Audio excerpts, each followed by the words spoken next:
Mina räägin täna siin selle pargi ajaloost ja ka juba pargi eelsest ajaloost, sest seisame me ju väga lähedal sellele võimukantsile, Toompea lossile.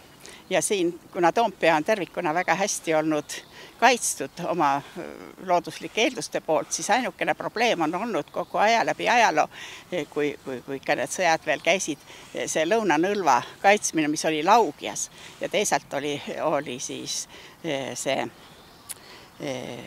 Tõnismägi väga kõrge ja lähedal. Ja siis hakati seda maastikku siin ümber vormima ja lõpuks jõuti siis kõikide nende kantside ehk siis bastionide vööndini ja nende ette kaevati suur lai vallikraav ja lõpuks, kui siis 19. sajandi keskel Tallinn kindlustuste nimekirjast kustutati ja enam sõjalist otstarvet ei omanud need kindlustused just nimelt, siis hakati siia parki tegema ja esialgu mitte küll parki, vaid see renditi välja, linn rentis välja Eestimaa aiandusühingule. Ja siia tehti puukool, see oli väga hea soe koht otse lõunasse, siis Rootsi bastioni nõlva ääres ja siia toodi Euroopast natuke soemast kliimast sisse niisuguseid puid, mida siis aklimatiseeriti siin mitmeid aastaid soojas kohas, et siis edasi Eestimaa mõisaparkidesse ja ka linnaparkidesse ümber istutada. Ja katsekool oli ja siis kohe hakkas siis tekkima siia ka vallikraav, täideti tasapisi prahi ja mullaga, 50 000 hobuse koormat toodi siia mulda. Ja siis tehtigi nii, et 1/3 oli puukooli ja 2/3 oli juba siis niisugust dendroaeda ja sealt on pärit meie tohutu rikas niisugune pärand selles osas, et tohutult väärtuslikud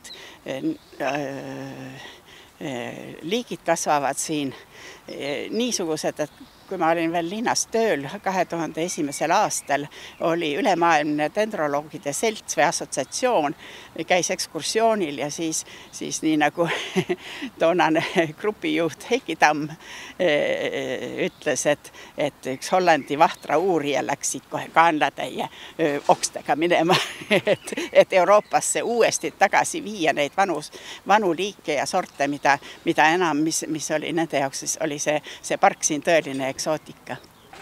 Täna olen me Hirve pargis ja mina tutvustan puitpõõsaid ja kunagi on siin olnud ka liaanid, neid ma ei saa täna tutvustada. Aga tegemist on siis Tallinna linna ühe huvitavama pargiga, kus on just palju puude sorte. Ja teiseks on siin tegemist just nimelt sellise pargiga, kus on ka hästi suuri puude sortide isendeid, mis on ka üle Eesti ainulaadsed. Nii et siin võib öelda, et vanimad istutused on tõenäoliselt kuskil aastatest 1890 millegagi ja hiljem on seda siis pidevalt täiendatud. Ja täna ma siis proovingi läbi kõige suuremad ja tähtsamad puud, sest kõiki 105 nimetust puitpõõsaid, mis siin pargis kasvab, ma läbida ei suuda selle ajaga.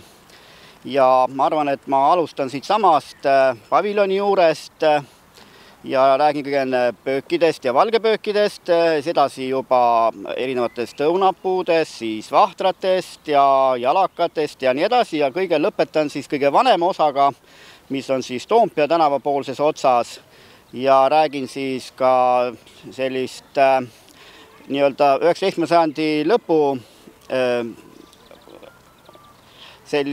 puude populaarseid esindajatest, nagu olid siis punaselehised harilikud vahtrad Schwedleri, aga samamoodi ka siis seal kõrval olevatest lõhislehisest vahtrast Dissectum, aga samuti tatari vahtratest ja samuti siis juba edasi pärnadest ja jalakatest.